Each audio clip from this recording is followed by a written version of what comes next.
स्वामी राम कहते हैं कि रमण महर्षि से मिलने की मेरे मन में सदा से ही इच्छा थी। Doctor TN. दत्ता के साथ, जो कि मेरे चिर परिचित थे, मैं अरुणाचल में स्थित महर्षि के आश्रम में पहुंचा। उन दिनों महर्षि रमन मौन व्रत में थे। बहुत से विदेशी विद्यार्थी उन दिनों उनके आश्रम में निवास किया करते थे।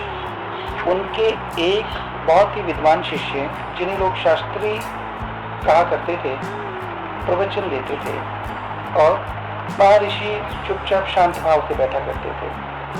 महर्षि रमन के आश्रम में मुझे एक बहुत ही विचित्र अनुभव हुआ, जो सामान्यतः अन्य आश्रमों में नहीं हुआ था। वह यह था कि महर्षि के पास बैठने मात्र से सभी प्रश्नों के उत्तर स्वतः ही मिल जाया करते थे। अनेक लोगों को यह अनुभव हुआ था कि उनके पास पहुंचते ही मानो सभी प्रश्न समाप्त हो गए हों और मनुष्य एक परम शांति और मौन के लोक में चला जाता हो। मेरे गुरुदेव कहा करते थे कि शांत मन वाले व्यक्ति के पास पहुंचने से हमारा मन भी शांत हो जाता है।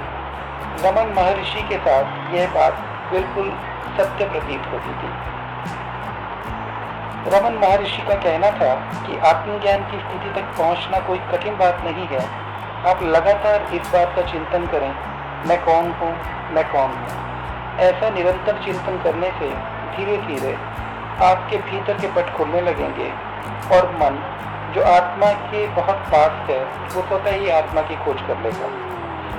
मैं 5 दिन तक रमन महर्षि के आध्यात्मिक वातावरण में शांतिपूर्वक रहने के बाद अपने नासिक स्थित आश्रम पर लौट आया। उनका दर्शन करने के पश्चात मैंने शंकराचार्य के पद से संन्यास लेने का निर्णय कर लिया। महर्षि को देखने के बाद मुझे किसी आश्रम में रहकर सांसारिक कर्मों को करने में कोई सुख प्रतीत नहीं होता था।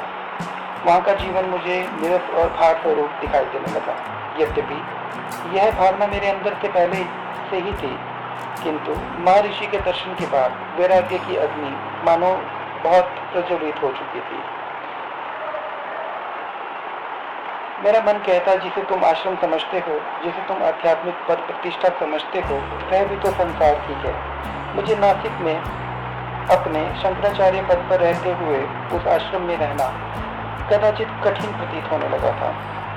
यद्यपि वहाँ के उत्तरदायित्वों को छोड़कर भागना इतना सरल नहीं था, किंतु महर्षि के दर्शन ने मेरे अंदर उथल-पुथल मचा दी थी। इन सब संतों और महात्माओं के चरणों में अध्ययन करके मैं इस निष्कर्ष पे पहुंचा कि कोई भी किसी को आत्मज्ञान प्रदान नहीं कर सकता, किंतु यह भी सत्य है कि सच्चे संतगण साधकों को जागृत करके उन्हें अंतःशक्ति प्रदान करते हैं। उसी अंतःशक्ति के माध्यम से साधक आत्मज्ञान प्राप्त कर लेता है। यही कारण है उच्च कोटि के संतों के चरणों में बैठकर आध्यात्मिक जागरण करना परम आवश्यक है।